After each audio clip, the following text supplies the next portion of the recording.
El Ministerio de Tesoros Cristianos y la Iglesia Local de Ciudad Bolívar, Bogotá, Colombia, se complace en presentar el mensaje de la semana. Esperamos que sea de bendición para todos. Y recuerda, suscríbete, dale like, comenta y comparte. Podríamos decir que entre todos los milagros que Jesús hizo, la resurrección de Lázaro fue el milagro de los milagros. Fue un evento extraordinario, oportuno, que nos muestra la grandeza de nuestro Señor Jesús y su poder. J.C. Ryle decía en relación al capítulo que vamos a comenzar a estudiar hoy lo siguiente: nunca se ha escrito nada semejante en términos de grandeza, sencillez, solemnidad y drama. No hay en toda la narrativa evangélica una historia más encantadora y que contenga más doctrina y consuelo que esta, la resurrección de Lázaro. Entonces, toda mente piadosa, dice él, debería estudiarla, meditarla con máxima atención y minuciosidad. La historia, dice el hermano, es rica en expresiones hermosas, tiernas y delicadas. Entonces, hermanos, realmente este capítulo es un capítulo muy precioso, muy solemne, muy conmovedor. Hoy no lo vamos a alcanzar a estudiar todo, simplemente vamos a ver especialmente el anuncio de la enfermedad de Lázaro y su muerte y la decisión que Jesús toma en relación a esto. Pensaba que el tema de hoy es muy oportuno porque el domingo pasado veíamos una gran verdad que es la seguridad de la salvación de los verdaderos cristianos. Pero al entender esa seguridad de que estamos en las manos de Cristo, pudiéramos pensar equivocadamente que eso nos exime de los dolores y las aflicciones de la vida. En este pasaje vamos a ver esa otra verdad que concuerda con la que estuvimos viendo, que es un misterio, cómo estamos seguros en Cristo en nuestra salvación, pero en nuestro andar y vivir cristiano enfrentamos muchos desafíos, en los cuales, como dice al final del capítulo o del pasaje que leímos hoy, nos pueden llevar a confiar más plenamente en aquel que es nuestro Salvador. Este pasaje nos va a permitir ver cosas que para algunos son tropiezos, son escándalos, como el dolor y la enfermedad cuando ella viene a la vida cristiana o algún familiar nuestro. ¿Cómo podemos estar seguros en un ambiente donde la muerte, los peligros y la enfermedad son comunes para el hombre? Bueno, este pasaje de manera maravillosa nos va a comenzar a mostrar cómo un hombre llamado discípulo amado de Jesús enfrentó la enfermedad. Vamos a ver qué hizo la familia de este hombre en medio de la enfermedad de este hombre. Y vamos a ver la respuesta de Jesús a aquellas mujeres que clamaron por la salud de su hermano. Y por último, después de la muerte de Lázaro, vamos a ver la decisión de Jesús de ir a Jerusalén, a Judea, a obrar el milagro de la resurrección. Entonces son 4 aspectos: la familia de Lázaro, Lázaro y su contexto; segundo, la enfermedad de Lázaro; tercero, la petición a Jesús y la demora de Jesús en responder a la enfermedad de Lázaro; y por último o cuarto sería la decisión de Jesús de ir a Judea. Y dejé las palabras de Tomás de apéndice. Entonces vamos a estar considerando este pasaje, que es un pasaje bien rico, bien interesante y de mucha enseñanza para nosotros. Entonces comienza ahí en el verso 1 y verso 2 diciendo lo siguiente: estaba entonces enfermo uno llamado Lázaro, de Betania, la aldea de María y de Marta su hermana. María, cuyo hermano Lázaro estaba enfermo, fue la que ungió al Señor con perfume y le enjugó los pies con sus cabellos.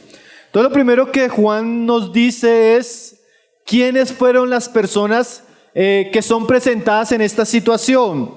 Es la familia de Marta, María y Lázaro, ¿sí? Se nos dice dónde estaban ubicadas, de Betania. Betania era una pequeña aldea cerca a Jerusalén. Como vemos en los evangelios de Lucas, y creo que Mateo también nos da detalles un poco de esta familia. Esta era una familia que acostumbraba a recibir al Señor Jesús en sus visitas a Jerusalén. Betania, en medio de un ambiente de tanta hostilidad, de tanta religiosidad e hipocresía como lo era Jerusalén, Betania era un ambiente familiar, pequeño, que el Señor se deleitaba. Él le gustaba llegar a la casa de Marta. Como vemos en el pasaje, él consideraba a esta familia personas allegadas, cercanas, amadas. Usted se va a dar cuenta que, por ejemplo, Marta en el Evangelio de Lucas es una mujer que le pide al Señor que pase por su casa. Y cuando el Señor entra a su casa, ella le sirve. Usted ve que María es una mujer que se deleita sentándose a los pies de Jesús, escuchando su palabra. Y usted ve que los evangelios dicen que Lázaro era amigo de Jesús, se sentaba a la mesa y cenaba con él. Una familia en un sentido que de alguna manera comienza a ser una pequeña figura de lo que sería la iglesia. Una familia donde Jesús es amado, donde Jesús es servido, donde los hombres se sientan a los pies de Él a escuchar su palabra y donde Él tiene tanta cercanía con esos hombres que los llama sus amigos. Betania es un pequeño reflejo de lo que sería y lo que desea Dios para su iglesia. Hay un libro lindo, hermanos, del hermano Austin Sparks que se llama Betania. Vale la pena leerlo. Ahora, hermanos, de alguna manera, ¿quién no quisiera que nuestra casa fuera una Betania? ¿Quién no quisiera que de nuestra familia se dijera aquello que se dice de Marta? ¿Quién no quisiera tener una mamá como Marta? Una esposa como Marta, que dice la palabra que servía al Señor. ¿Quién no quisiera tener un hijo o una hija como María, que se sienta a los pies de Jesús a escuchar la mejor parte? ¿O quién no quisiera tener entre su familia algún miembro como María, que rompe lo que más amaba para adorar y servir al Señor? ¿O quién no quisiera tener un papá, un hermano, un hijo como Lázaro, que tiene la oportunidad de sentarse a la mesa de la comunión con Cristo y la Biblia le llama que era amado por Jesús? ¿No le llama a usted la atención eso? Mire lo que dice el verso 5. Dice, y amaba Jesús a Marta y a su hermana y a Lázaro. Evidentemente el amor de Dios es por todos los hombres, de manera general, innata. Pero en estos pasajes, cuando se centra en una persona, la palabra da la atención a que había un afecto profundo, noble y particular de Jesús por esta familia. Busque un pasaje del Nuevo Testamento que se diga eso de una familia. Jesús amaba a Lázaro, a Marta y María. Eso ya debería llamarnos la atención, hermanos. Como alguien decía, realmente esta era una familia completamente feliz, objeto del amor especial de Cristo. Ahora yo pregunto, ¿quisiéramos tener una familia así, hermanos? Donde el amor de Cristo caracterice al papá, a la mamá, a los hijos, a los nietos. Quisiéramos tener una familia con la bendición de Dios. Bueno, lo cierto, hermanos, que cuando usted llega, aún en lo natural, a una casa linda, eso tuvo un trabajo, eso tuvo un precio. Y si nosotros queremos que nuestras familias sean como la familia de esta familia, como Marta, deberíamos hacer todo lo posible para que Jesús entre allí. Y deberíamos dedicar todo nuestro esfuerzo y atención para que Jesús sea servido en medio nuestro. Y deberíamos tener toda la disposición como María de escuchar la palabra. Y deberíamos tener el querer de Lázaro de sentarse en la mesa a tener comunión con Cristo. Lo que quisiera comenzar a llamar la atención, hermano, es que familias así obviamente son el fruto de la gracia de Cristo y de la responsabilidad de cada uno de sus miembros. ¿Cómo está su familia?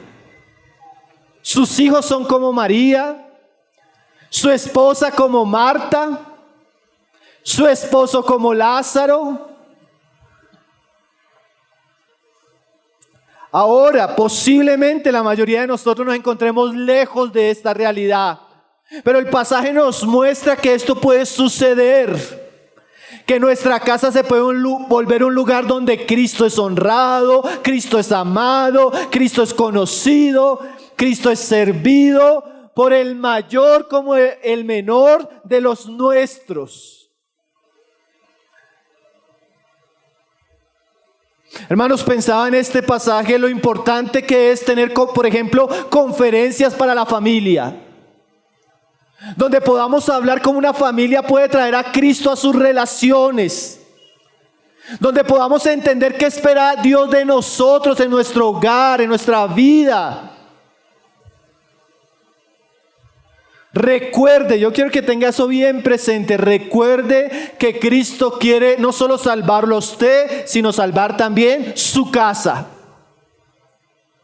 Que eso nos lleve de esperanza, de expectativa y también nos haga entender la gran responsabilidad que tenemos con Dios y con los nuestros. Una familia así, como decía ahorita hermano, no es casualidad. Nosotros sabemos por la experiencia personal, como por el discipulado, la consejería, que este tipo de familias son costosas y escasas. Requiere hombres dispuestos a pagar el precio por Cristo. Requiere mamás comprometidas con la oración, el servicio y la adoración personal y pública a Cristo. Requiere que la palabra de Cristo abunde en nuestras casas. Requiere esfuerzo, en un sentido sacrificio, pero vale la pena. Totalmente. Todo esfuerzo para que la gracia, la luz de Dios llegue a nuestra familia es pequeño, hermanos. Como también es cierto, toda pérdida familiar no se recompensa con ningún otro tipo de cosa, hermanos, en cuanto a la fe. Es que Dios despierte nuestra conciencia, nuestra responsabilidad al ver este cuadro familiar tan codiciable, tan deseable, ¿no? Yo pensaba, yo quiero que mi casa sea una Betania. Que mi esposa, mis hijos, mis nietos, mis hermanos, mis sobrinos puedan ser de ese tipo. Martas, Marías y Lázaros. Amén. Ahora, obviamente, como decíamos al comienzo, es un cuadro maravilloso de lo que sería o debería ser la iglesia y sus discípulos, los discípulos de Cristo. Ahora vamos a ver el segundo aspecto, la enfermedad de Lázaro. Dice ahí el verso 3, enviaron pues las hermanas para decir a Jesús, Señor, he aquí el que amas está enfermo. Aquí nos va a mostrar este pasaje que la enfermedad de Lázaro no era porque Lázaro estuviera en desobediencia y en pecado. Lázaro es un buen discípulo, alguien que Jesús amaba, alguien que Jesús conocía, una de sus ovejas. Y aquí este pasaje nos debe recordar, hermanos, que la enfermedad puede visitar la casa de los mejores creyentes. La enfermedad puede llegar a cualquiera de nosotros. Y eso no lo debemos olvidar, sobre todo cuando pasemos por ahí. Estos días yo pensaba cuán importante este mensaje, porque hemos escuchado tantos hermanos tal vez pasando por algunos tiempos de enfermedad o algunos de sus familiares. Y este pasaje nos debe recordar, hermanos, que Dios no nos abandona cuando la salud nos abandona. Que Dios conoce nuestras situaciones, nuestras circunstancias, nuestras pruebas. Porque, hermanos, la enfermedad por su propia naturaleza siempre va a implicar una prueba. ¿Por qué? Porque nosotros somos seres integrales. Y una vez mi cuerpo se aflige, mi alma se aflige. ¿O no? Y no solo eso. Somos personas que vivimos en familias y en comunidad. O sea, lo que aflige a un hermano, evidentemente su esposa o su esposo, sus padres o sus hijos se van a ver directamente implicados. Y no solo eso, los que estamos alrededor. Estos días veía llorar a una hermana por otra hermana por una cuestión de salud. Es obvio que la enfermedad trae aflicción y dolor para nuestros corazones. Pero aquí vamos a ver, hermanos, como en otros pasajes, que la enfermedad como medio de gracia es uno de los medios que Dios utiliza para glorificarse, para que le conozcamos, para acercarnos a Él, para mostrarnos que no somos eternos, para poner la esperanza de la resurrección futura en nuestros corazones, para enseñarnos a ser pacientes y a tener fe en Él. Y también para que tengamos ánimo, aun cuando sufrimos. Y yo resalto, hermano, la palabra el que amas. ¿Usted no le parece? Ellas le hubieran podido mandar decir muchas cosas, pero algo que sostuvo, como lo vamos a ver, la petición de María y de Marta, era que Jesús amaba a Lázaro. Tenía un afecto por él. Un afecto profundo, significativo. Tanto es que yo no entiendo por qué Juan dice que los amaba. Yo pienso que Jesús manifestaba un compañerismo, un afecto especial sobre estas personas. Que para Juan como discípulo era ya algo de atención. Ahora, hermanos, aquí comenzamos a entrar a un punto crucial. Porque debemos recordar que una de las tesis del diablo en los días de Job hacia el Señor era que Job solo le servía a Dios y solo le amaba a Dios porque Dios lo había bendecido. ¿Ustedes recuerdan ese pasaje? ¿Acaso te sirve de balde, Job? Como lo has bendecido, como lo has cuidado, pues Él te sirve. Pero ¿saben qué dice el diablo, hermanos? El diablo le dice a Dios: pero mira, extiende su mano, tu mano, y tócale los bienes, las riquezas, los hijos y la salud, y verás que en tu propia cara te maldice. ¿Qué es eso, hermanos? El diablo argumenta que los hombres solo le sirven a Dios, aman a Dios y son fieles a Dios porque Dios los bendice, los cuida y los prospera. Si ese mismo Dios que nos bendice, nos cuida y nos prospera, en algún momento quita esas bendiciones, quita esos hijos, quita esa salud, el diablo concluye que cualquiera le va a blasfemar a Dios en su propia cara. Entonces, ¿qué vemos con esto, hermanos? Que en últimas, así como Job fue probado con su salud, también Lázaro, Marta y María. Y también nosotros. A veces, hermanos, no es casualidad que Dios determine en ciertas jornadas de nuestra vida pasarnos por ciertos quebrantos. A veces no es casualidad el quebranto de salud de una esposa, de un hijo, de un hermano. Muchas veces Dios está usando eso para mostrarle al diablo que podemos amarle, servirle por encima de las circunstancias que tenemos delante. Ahora, hermanos, yo pensaba en esta verdad, sentí algo de escalofríos. Porque en estos días hablaba con unas personas y en muchas de las cosas que yo escuchaba de las personas siempre hay una argumentación muy parecida a la que el diablo usa. ¿En qué sentido? Hablaba con una persona de por qué no está congregándose regularmente. Hablaba con otra persona por qué no está sirviendo. Hablaba con una persona que por qué está en un estado de desánimo. Y en todas las situaciones lo que yo llegaba a concluir era que estaba pasando por días difíciles. Días difíciles personales, días difíciles económicos, días difíciles laborales, días difíciles hasta de salud. Pero yo me recordaba las palabras del diablo en el pasaje de Job. O sea, yo concluía, yo no se lo dije a ellos, pero yo concluía, o sea que si estuviera bien de salud, sin problemas en el trabajo y sin problemas en su casa, le serviría. El diablo tiene razón. Solo servimos a Dios, solo le buscamos en muchas ocasiones cuando todo está bien. Cuando el asunto se pone difícil, hermanos, y no pensemos solo difícil de salud. Cuando el asunto se pone difícil económicamente, cuando el asunto se pone difícil familiarmente en nuestras relaciones, cuando el asunto se pone difícil como iglesia, ¿qué hacemos?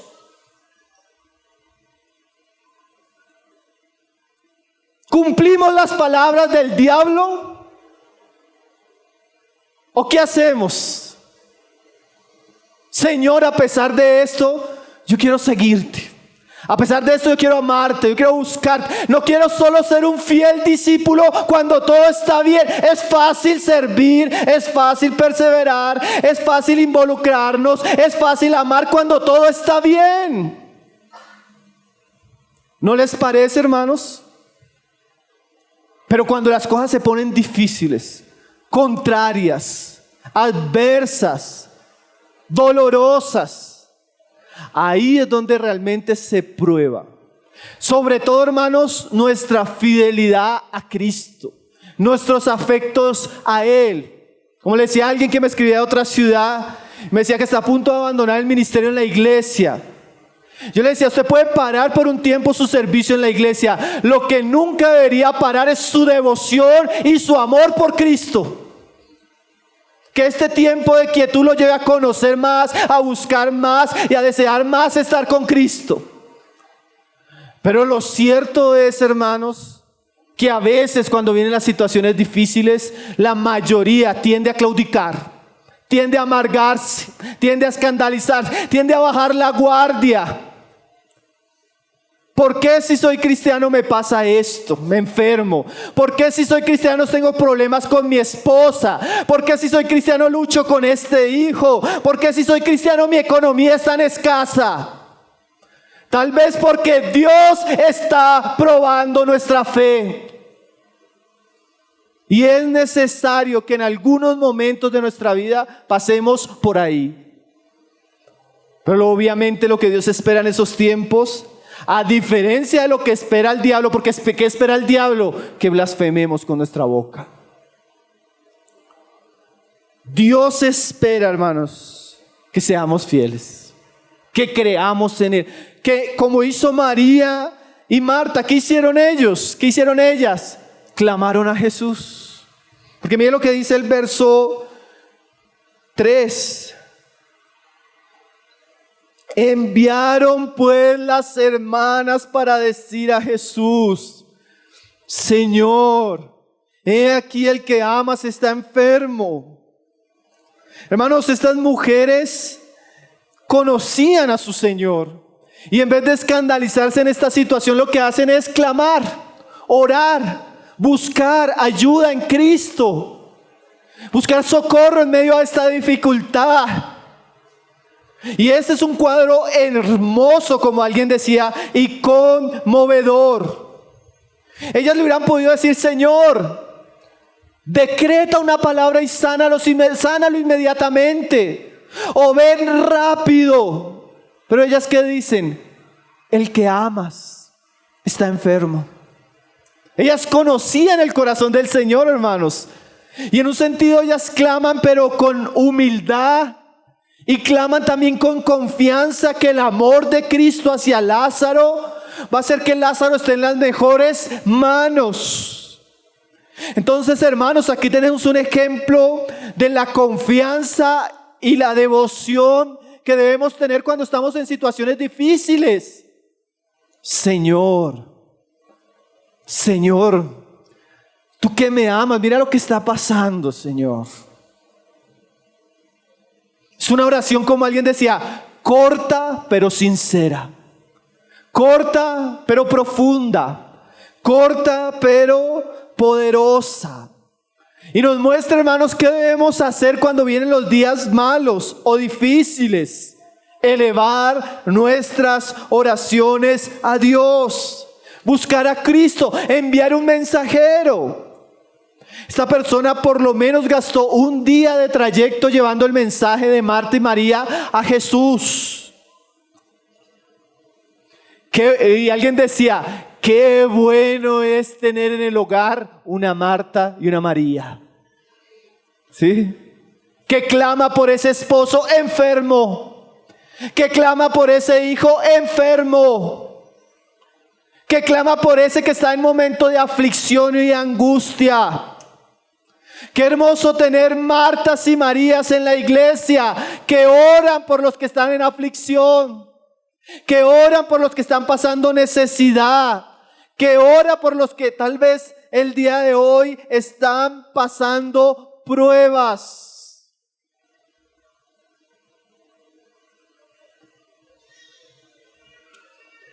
Entonces podríamos cambiar esa frase, hermanos. Señor, he aquí el que amas está desanimado.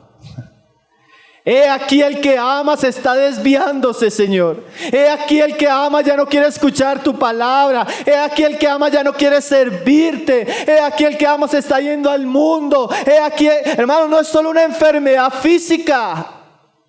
La iglesia padece muchas enfermedades espirituales, como la insensibilidad, la dureza de corazón, la hipocresía, la superficialidad, la enemistad, la amargura. Cuántas cosas que enferman el corazón de los que están en medio nuestro. Pero ¿qué hizo Marta y María? Señor, he aquí el que amas está enfermo. Eso nos muestra un camino importante, hermanos, en medio de las dificultades, las pruebas, el dolor, el desánimo, la oración. La oración siempre es un medio de gracia importante. Aún podríamos decir, obviamente cuando estamos haciendo aquí una lectura primera es la oración por un creyente, un discípulo amado. Pero también podríamos disponer otra oración. Por ejemplo, por ese impío, por ese familiar que no es creyente y está enfermo, o está en pecado, o está en el mundo, o está en dureza. Podríamos decir, he aquí, Señor, Él no te ama. Pero tú sabes que amo a mi esposo, amo a mi hijo incrédulo, amo a aquel, quiero Señor, ten misericordia. Usa esa enfermedad, usa esa aflicción, usa ese dolor, usa ese divorcio para que te conozca, Señor. Hermanos, Jesús nos enseñó que pidiéramos, que buscáramos, que llamáramos, porque si lo haríamos, lo íbamos a recibir. Yo hablaba hace un tiempo con una persona y me decía, hermano, estoy pasando una situación en la casa. Lo que habíamos hablado hace unos meses cambió. Eso se volvió, hermano, oscuro, difícil. Hermano, ¿qué hago? Entonces yo le dije, mi hermano, vamos a hacer una cosa. Lo invito los miércoles a la reunión de oración. Vaya. Vaya, porque si tal vez esa lucha usted personalmente no la ha podido enfrentar, usted necesita a otros compañeros de oración. Vaya. Nunca había ido a una reunión de oración como algunos. No aquí, en otro lado. No aquí, no. Hermano, y el hermano me dice, comencé a ir a la reunión de oración, hermano. No, comenzó a ir a la reunión de oración y a la semana la situación comenzó a cambiar, pero, hermano, una cosa impresionante. Y hablaba hace un tiempo también con otro hombre que me dio la lista de asuntos en la que un hijo suyo estaba y su esposa estaba. Yo le dije, mi hermano, escriba esa lista y ore todos los días por eso. ¿Ha orado por eso? No, nunca, hermano. Oramos poco, ¿cierto, hermanos? Y recibimos poco. Porque si recibimos conforme a lo que pedimos, entonces muchas veces lo que vemos muerto, débil y enfermo de manera muy prolongada es porque no estamos orando. Sin negar que aquí vamos a ver que a veces Dios se demora un poco, pero se demore un poco, mucho, mantengámonos, hermano, orando por esos asuntos. Lo primero, la familia de Lázaro. Y lo segundo, la enfermedad de Lázaro y la petición de las hermanas por Lázaro. Vamos, yo creo que todos tenemos de una o mayor medida personas a nuestro alrededor enfermos. Necesitamos estar orando por ellos. Hasta el enfermo puede ser el que les está predicando. Hace un tiempo estábamos pasando una semana difícil. Y son de esos detalles lindos que uno ve del Señor y del Espíritu Santo. Y llama a alguien, le digo a mi esposa, ¿a quién llamó? Me dice, no, fulana. ¿Y qué le dijo? ¿Para qué era? Me dijo, no sé, pero ¿sabes qué me dijo? Que Dios le había puesto en su corazón estar orando todos esos días por nosotros. Yo pensé por dentro, el Señor sabía que lo necesitábamos. Hermano, no dejemos de orar los unos por los otros. No dejemos de orar, porque es el espíritu ejemplar que encontramos en María y Marta. Y no dejemos de ir a la reunión de oración. No descuidemos la oración privada. Siempre que Dios nos ponga a orar es por algo. En esos días yo le decía a una persona, hermano, no sé qué está pasando, pero hace unas semanas atrás siento un profundo deseo de orar por sutano. Me decía, sí, hermano, siga orando porque hay una situación ahí difícil. Y yo no sabía. Pero es que Dios sí conoce las situaciones, ¿no, hermanos? Y debemos mantenernos en un espíritu de oración los unos por los otros. Volvemos al asunto, ¿cuántas familias no quisiéramos tener una María y una Marta orando, no? ¿Cuántas iglesias no quisiéramos tener Marías y Martas en pie orando? ¿Cuántos quisiéramos tener compañeros en el ministerio que estén firmes orando? Ahora vamos a ver la respuesta de Jesús, que sería la tercera parte del mensaje. Oyéndolo, Jesús dijo: esta enfermedad no es para muerte, sino para la gloria de Dios, para que el Hijo de Dios sea glorificado por ella. Ahora, estas palabras, hermanos, posiblemente son el recado que el Señor le manda a las hermanas, al mensajero, con el mensajero. Le dice, el que tú amas está enfermo, y él le responde, esa enfermedad no es para muerte, sino para la gloria de Dios, para que el Hijo de Dios sea glorificado por ella. Ese era el recado para María y para Marta. A la respuesta del mensajero. Pero ahí los discípulos estaban escuchando, ¿no? Jesús siempre estaba con sus discípulos. Obviamente en una lectura inicial, hermanos, nosotros entendemos cuando dice esta enfermedad no es para muerte, no que Lázaro no fuera a morir, porque iba a morir. Algunos comentaristas dicen esto: un día desde que María y Marta enviaron al mensajero ante Jesús, de camino. Posiblemente en ese día de camino Lázaro se estaba empeorando. Un día de regreso, posiblemente Lázaro estaba muriendo. Y 2 días que se demoró más Jesús en venir, 4 días. O sea que el Señor sabía que era probable que mientras el mensaje llegaba, Lázaro ya había muerto. Y el Señor dice, lo primero que Él dice en su respuesta es que no es una enfermedad para muerte. Quiere decir que ese no sería el final de Lázaro. Obviamente yo creo que el Señor quería poner esperanza en Marta y María en medio de esa situación.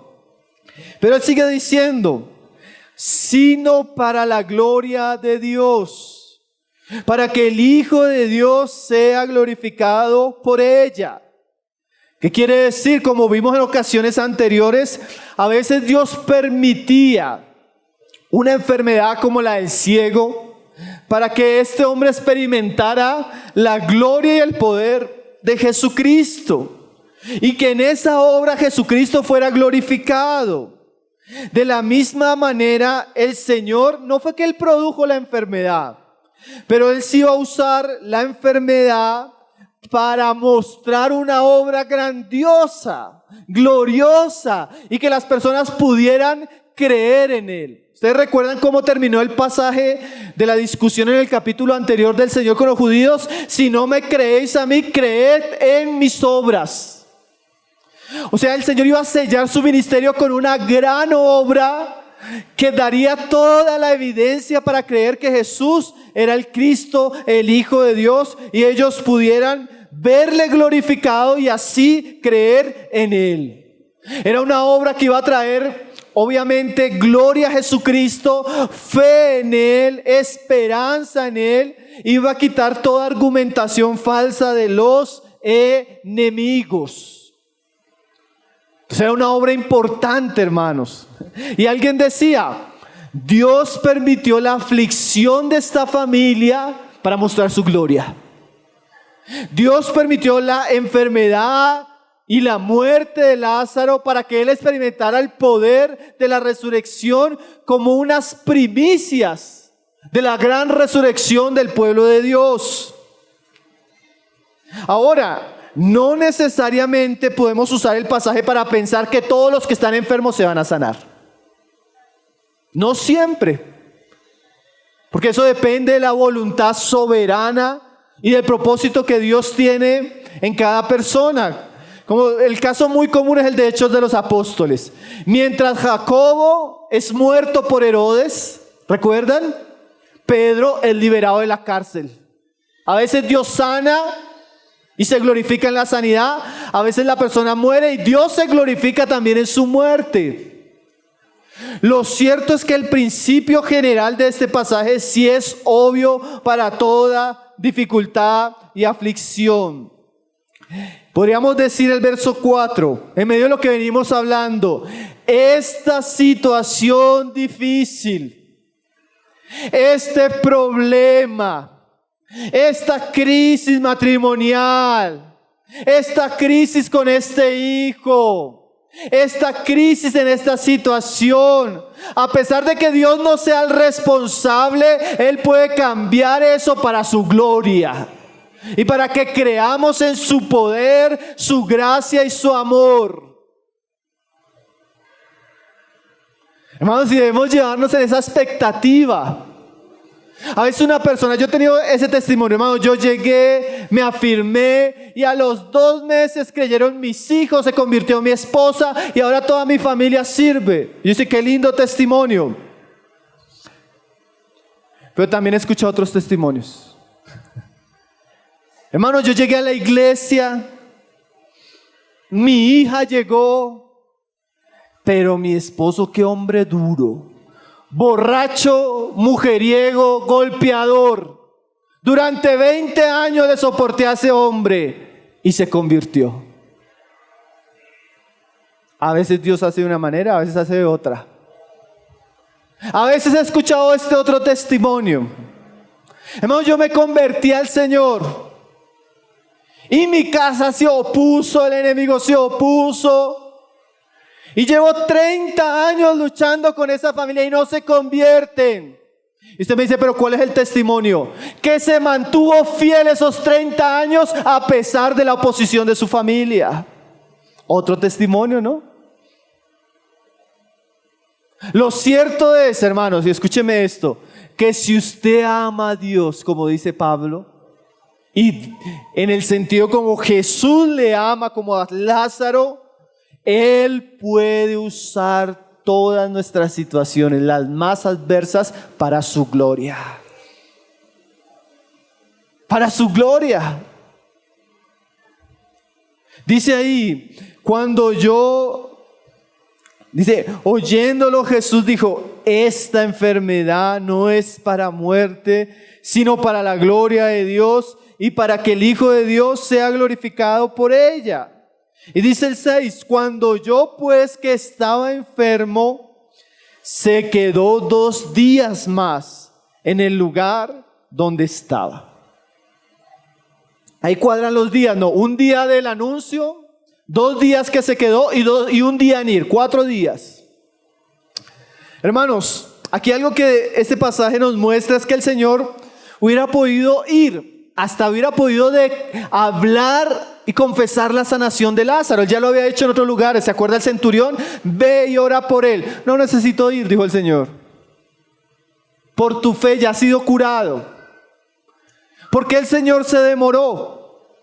Bueno, aquí podríamos pensar que el Señor tenía todo fríamente calculado. Él conocía los tiempos oportunos y a propósito se demoró porque Él esperaba que Lázaro ciertamente muriera y ciertamente durara 3 días sepultado. Porque eso daría evidencia que realmente el Lázaro estaba muerto. ¿Sí? Que estaba muerto, que ya hedía, lo cual era importante porque había mucha incredulidad. Si Jesús hubiera llegado el mismo día, como salvó a la hija del hombre de la sinagoga que se murió, que ya no vengas porque murió, Él llega y la sana, la gente hubiera podido pensar, no, es que no estaba muerta, ¿cierto? Entonces el Señor, muy adrede, a propósito, Él esperó algunos días para que el evento realmente fuera un milagro de resurrección glorioso. Pero ahí nosotros comenzamos a ver uno de los asuntos que también es difícil para nuestra alma: la demora de Dios, ¿cierto? Porque yo creo que en últimas, como cristianos, sabemos que Dios va a actuar. En últimas sabemos que Dios se va a glorificar. El problema está en cuánto tiempo, hermanos. ¿No? Usted está orando por algo y algo del Señor como que le da seguridad de que le va a responder. El problema es que eso uno lo quiere ya. Y de esta manera. Entonces la espera hace que el asunto sea más agonizante, más doloroso. Pero hermanos, la aparente demora de Jesús no debería escandalizar nuestros corazones. Piensa en Sara y Abraham. ¿Cuántos años duró el hijo en nacer, hermanos? 20 y algo de años. Piensa en Moisés en el desierto, 40 años esperando llegar a la tierra prometida. Hay veces Dios demora su respuesta a nuestros ojos. Como decía Dieguito en la cena, no es que el Señor retarde su venida, sino que nos está dando tiempo. Y ese tiempo en responder una oración, en cambiar una situación, en permitir una aflicción, es un tiempo que necesitamos. A veces nosotros pensamos que necesitamos más el milagro, pero a veces lo que más necesitamos es la espera. Porque la espera trabaja más en nuestro corazón, forma más el carácter, nos hace más pacientes, más llenos de fe, más amorosos, más sujetos. ¿Sí? Usted tiene un problema con un hijo, usted tiene un hijo y usted, si su hijo le pide todo y usted se lo da inmediatamente, usted está dañando el corazón de ese muchacho.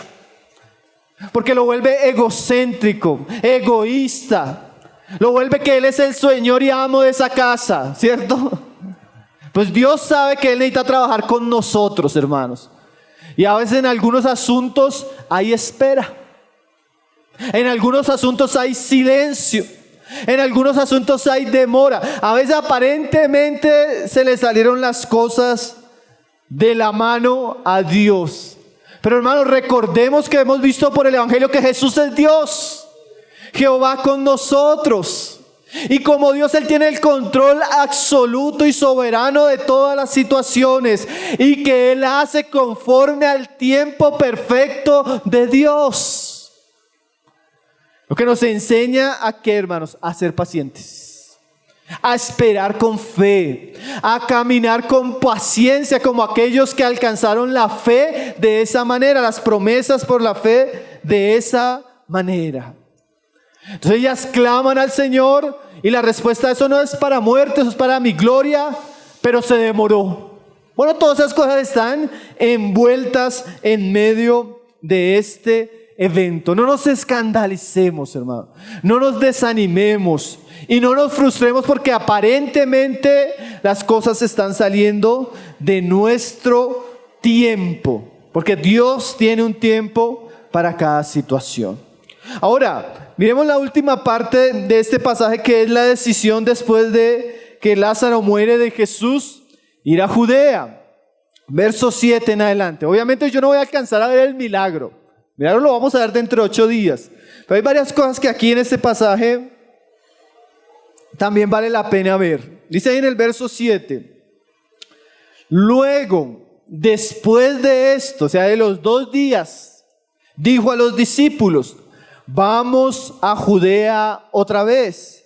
Le dijeron los discípulos: Rabí, ahora procuran los judíos apedrearte y otra vez vas allá. Ahora miren, hermanos, la decisión que el Señor toma de ir a Judea y las palabras de los discípulos. Lázaro posiblemente ya muere, el Señor dice: ahora es el tiempo de ir. Y Él le dice a sus discípulos: vamos a Judea. Ahora, ¿recuerdan cómo está la situación en Jerusalén y en Judea en contra del Señor? Y ellos responden como asustados, ¿no? Ellos le dicen: Rabí, ahora procuran los judíos apedrearte. O sea, ellos sabían que Él había salido de Jerusalén, que estaba al otro lado del Jordán por la situación en Jerusalén. Y ellos dicen: Señor, la última vez casi nos sacan a piedra del templo. Casi nos sacan de una situación difícil. Y ahora tú quieres volver allá. Para los judíos parecía extraño, para los discípulos. Lo cierto, hermanos, era que Jesús iba a ir a sanar a Lázaro. Y le era necesario ir a Judea, porque Betania hacía parte de Judea. Ahora, hermanos, a veces cuando el Señor dice: vamos a Judea, naturalmente los discípulos no les gustó la decisión, se asustaron. Ellos vieron el asunto peligroso, difícil. Ellos quisieron reconvenir al Señor de ir allá, igual que Pedro más adelante le dice, ¿no? Pedro también en el camino le dice: Señor, el Señor dice: voy a Jerusalén, voy a ser crucificado. Y Pedro le dice: de ninguna manera esto te suceda. ¿Recuerdan ese pasaje? Ahora, ¿qué muestra este asunto, hermanos? Y yo no quise pasar tan rápido estos pasajes, porque también aquí hay una lección preciosa. Naturalmente, como hombres, siempre vamos a tener una predisposición a los caminos de Dios. Siempre vamos a ver que los caminos de Dios para nosotros son difíciles, son extraños, no los entendemos. Y eso es muy común en cada uno de nosotros, ¿sí? Lastimosamente, por el pecado, por la caída, parece que nosotros llegamos a pensar que Dios es malo y sus caminos malos. Si Él me dice: por acá, ve, yo digo: uy, no, terrible, yo no quiero ir por allá. Si Él me dice: haz, pero ¿por qué voy a hacer eso, Señor? Como si eso fuera malo, peligroso. Obviamente en el contexto lo era. Si era peligroso, si era realmente un asunto difícil que estaba sucediendo en Jerusalén, pero ellos debían confiar en su maestro. Hermanos, va a haber veces que el Señor nos va a decir: vamos por acá. Y debemos aprender a confiar y creer que si Él nos está diciendo que vamos por ahí, debemos ir y confiar que sus caminos son muchos mejores que los nuestros. Estos días, pensando en este pasaje, yo creo que el Señor me los pone como de manera de ilustración. Estábamos hablando con los hermanos de la conferencia y naturalmente creo que de todos nosotros salen esos temores. Hermano, pero 2 días. Hermano, pero tan caro. Hermano, pero los niños. Y yo decía, Señor, guárdanos de ese espíritu, porque naturalmente siempre las cosas de Dios para nosotros son contrarias. Yo le decía, hermanos, le decía, Señor, dame amor y paciencia para no ser, porque yo soy el pastor, no puedo ser irrespetuoso. Decía, Señor, cómo las cosas tuyas a veces nos cuestan. Yo les decía, hermanos, saben que yo hace 20 días estuve con unos hermanos y la pasamos chévere. Y pagamos el doble por entrar a una piscina 3 horas. El doble. Por estar 3 horas en algo de relajación. Me decía otro hermano, pero es que hay una familia que no tiene. Yo le digo, puede suceder, hermano, y si hay factores económicos siempre estamos prestos a ayudar, pero yo esa familia la he visto correr con una tarjeta de crédito a endeudarse por un televisor. Pero a veces las cosas del Señor nos cuestan, hermano, nos duele. ¿No es así? Comenzamos a justificar, pero esto, pero aquello, pero ¿por qué? Pero, hermanos, que Dios quite esa incredulidad de nuestro corazón, esa apatía hacia las cosas de Él, hacia cosas que pueden ser una bendición. Cuán bueno es que Dios nos pueda hablar en un tiempo, cuán bueno es traer nuestros hijos a esos tiempos. ¿No es así, hermano? Pero cuando son las cosas del Señor, naturalmente, hermano, buscamos excusas. Nos molesta, que Dios nos guarde de eso, ¿cierto, hermanos? Que Dios nos dé ese corazón de a Jerusalén, Señor, vamos. A morir, vamos. Hay que pagar un precio, vamos. Hay que sufrir, vamos. Tengo que llevar a mis hijos, vamos. ¿Es tu voluntad? Vamos. ¿Es tu voluntad? Vamos. ¿No es así, hermanos?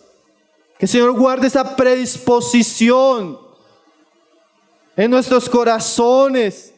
Que muchas veces, hermanos, es ese menosprecio que tuvo Israel en los tiempos de Malaquías hacia el Señor, su servicio, su culto. Y lo digo dando solo el ejemplo a la conferencia, hermanos, pero generalmente cuando hacemos cualquier cosa para el Señor uno ve una predisposición. Hermano, no puedo ir al discípulo. ¿A cuánto dura? 2 horas. Pasa 3 horas en la peluquería.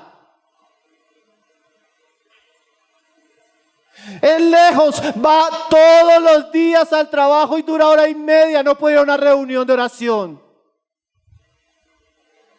Estoy cansado. ¿Quién de nosotros no se levanta diariamente cansado a trabajar? No es así, hermanos, pero para las cosas del Señor todo justifica. Todo justifica.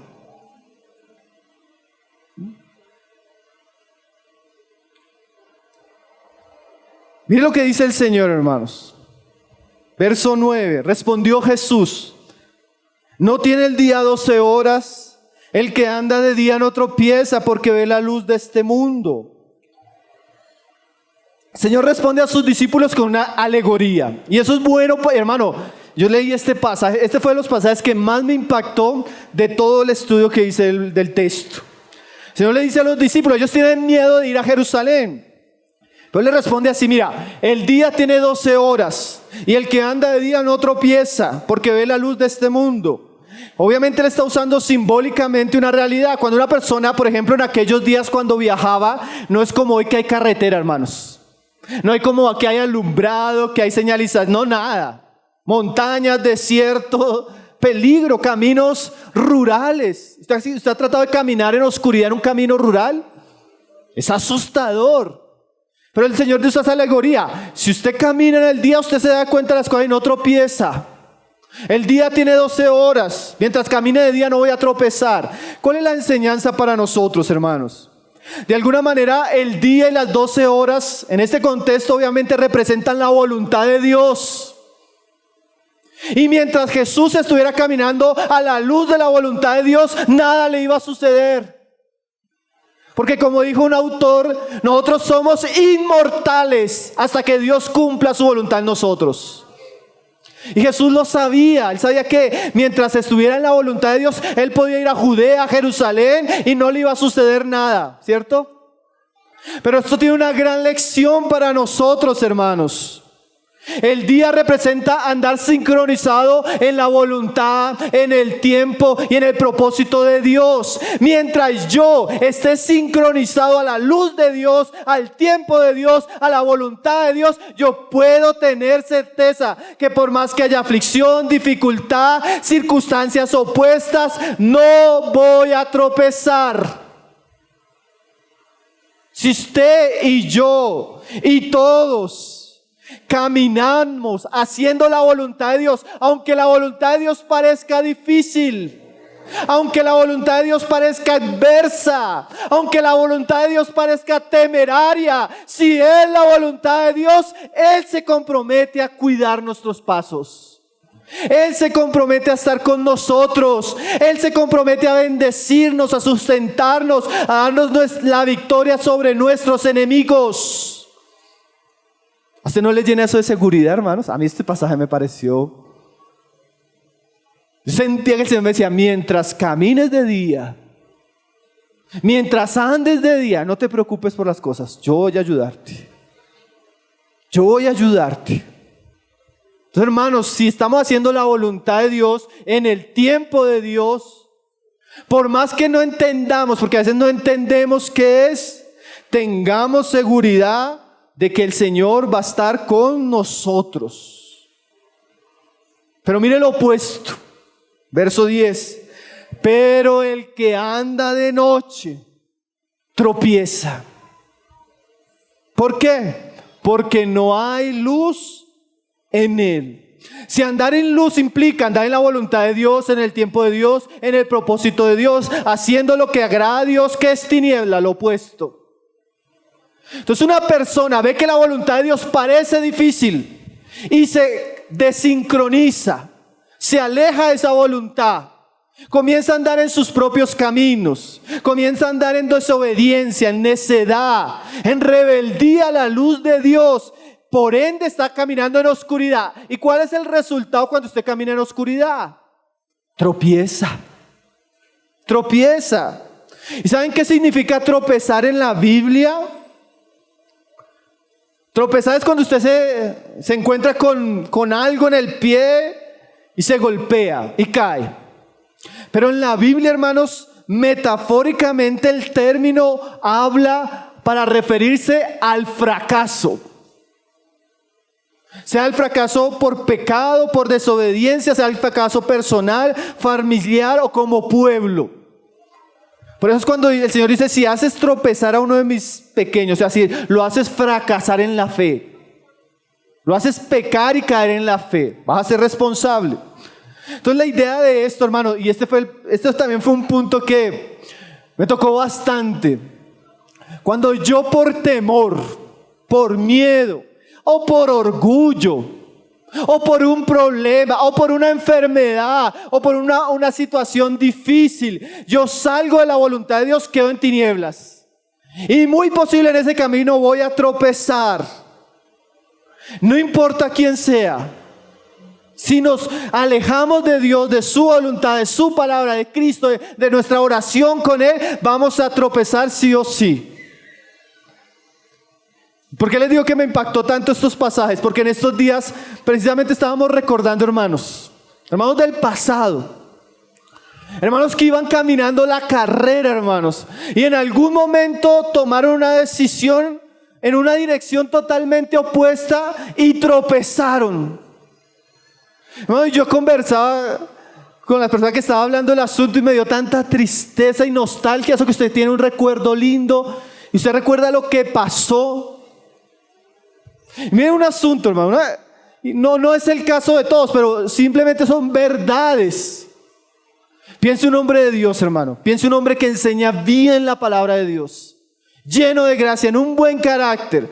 Piense en una iglesia que está floreciendo, creciendo, reuniones lindas, hermano, que uno iba y uno decía, realmente Dios está haciendo aquí algo maravilloso. ¿Y saben qué sucedió, hermano? Comenzaron a haber problemas en la iglesia. Y este hombre dice un día, ¿yo por qué tengo que estar soportando todo esto? y además un hombre próspero. Le llegó un dinero grande del trabajo, decidió comprarse una casa en otro lugar. Él pensó que la solución era irse con su familia a un lugar más tranquilo. El problema era que eran las 12 del día, eran las 12 horas para que él trabajara en esa iglesia.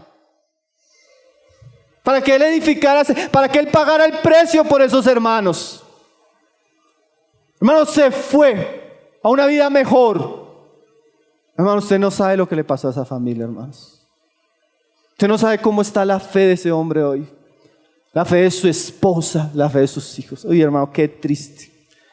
Después de usted sentarse a escuchar una palabra tan rica, tan rica, hermano, y ver eso, tropezó. ¿Por qué? Porque la iglesia le pareció dura. Los hermanos le parecieron difíciles y se le abrió un camino más tranquilo. Pero para él, porque puede ser que Dios nos mueva a otra ciudad. Amén. Si es su voluntad. Pero hermano, desincronizarse hace que tropecemos. ¿Recuerdan el testimonio de una hermana en el campamento el año pasado? Una mujer se reunía con nosotros. Linda la familia, hermanos. Familias que yo voy a su casa, yo digo, personas que amo personalmente, naturalmente, porque son queridas, hermano. Y ella cuenta cómo tristemente situaciones, circunstancias las llevaron a tomar decisiones, dejar algo que Dios estaba haciendo y en ese camino tropezar y ver perderse a sus hijas en el mundo. Triste, ¿no, hermanos? Y así podría contarles historias de cristianos que Dios estaba haciendo algo en sus vidas, estaba trabajando. Recordaba un hombre, hermanos, que a veces uno puede dar mucho detalle porque mi esposa me comenzó a decir. Entonces yo cambio las historias, a veces es mujer, a veces hombre, a veces en otro país, como para no ganarme un problema familiar. Piensa en un hombre, hermano, joven, con todos los talentos. Yo estaba en reuniones donde él le preguntaba a los hermanos, hermano, ¿qué debo hacer? Sigo en la universidad, sirvo al Señor. Hermano, con dones, con unos dones preciosos, hablaba la palabra, lindo. Piensa en un joven lindo, consagrado, piadoso. Yo sé que encontrar ese tipo de personas es difícil, pero piensa en alguien así. Hermano, un día ese joven dijo, no, yo tuve un problema en la iglesia, no cuido el aspecto moral, la relación con las mujeres, tomó una mala decisión, se fue. Hace poco volvió al Señor, hermano. Se dio una vuelta de 20 años, hermanos, por el mundo, por el pecado. Y la persona cuando vuelve, hermano, por más que Dios restaura, no es lo mismo. No es lo mismo, hermano. Ya usted no ve ni los dones, ni el servicio, ya eso no está él, gracias a Dios. Porque lo que decíamos hace 8 días, de los que el Señor le dio, ninguno se perdería. Él no perdió la salvación, pero perdió el llamado, el tiempo, su servicio. Tropezó. Hermanos, el que anda de día no tropieza, pero el que anda de noche. Triste, ¿no? Una advertencia para nosotros. Cuidemos nuestro andar, hermanos, porque podemos andar con seguridad o podemos andar rumbo a la destrucción si somos necios. Dicho esto, vamos terminando, mis hermanos. Aunque nos queda el apéndice, como el postre.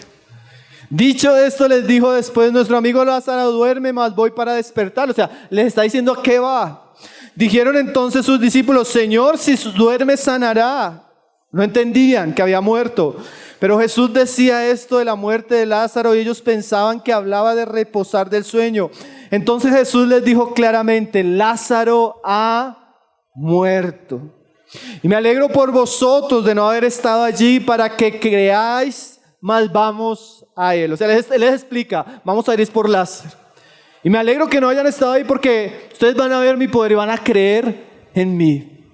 Esto es como un preámbulo de lo que vamos a ver la próxima semana, hermano. Esa señal iba a traer fe a los discípulos de la resurrección de Cristo y del pueblo posteriormente. Pero el propósito del pasaje es para que creáis, vamos a Él. Y obviamente, hermano, todo lo que hemos estado hablando, nuestras experiencias difíciles, duras, nuestras luchas, muchas veces para que aprendamos a creer en Él, conocerle a Él, fortalecernos en Él y podernos afirmar en nuestra fe. Y ahora viene el apéndice, que es interesante, dice Juan 11:16. Dijo entonces Tomás, llamado Dídimo, a sus condiscípulos: vamos también nosotros para que muramos con Él. Vamos, yo no sé por qué Juan incluyó esas palabras ahí. Pero hay algo del Espíritu Santo de que esa palabra esté ahí en ese contexto. Yo recuerdo que cuando hicimos el estudio de los 12 apóstoles en el Evangelio de Lucas, hablamos de Tomás, ¿recuerdan? Recuerdo que un hermano hasta en estos días me dijo: oye, hermano, el pasaje del domingo habla de Tomás. Yo me acuerdo que usted habló de Tomás esto y esto. Se acordaba frases. La historia de Tomás es bien interesante, hermanos. Tomás, hermanos, siempre es recordado por nosotros por su incredulidad, ¿cierto? Más adelante. Usted siempre piensa en Tomás, incredulidad. Hasta que no toque, hasta que no vea, no voy a creer. Pero aquí Tomás, hermano, en medio de esta situación, él dice a sus condiscípulos, o sea, a los otros. Y yo creo que eso que le dijo él a los otros, a Juan le llamó la atención tanto que lo registró y Dios lo dejó para que nos lo diga también a nosotros. Tomás también es recordado como el pesimista del grupo, ¿no, hermanos? Y siempre hay alguien que es así. Alguien, cuando hacía el estudio de los apóstoles, decía que cada uno de ellos tenía su temperamento y su carácter, ¿no?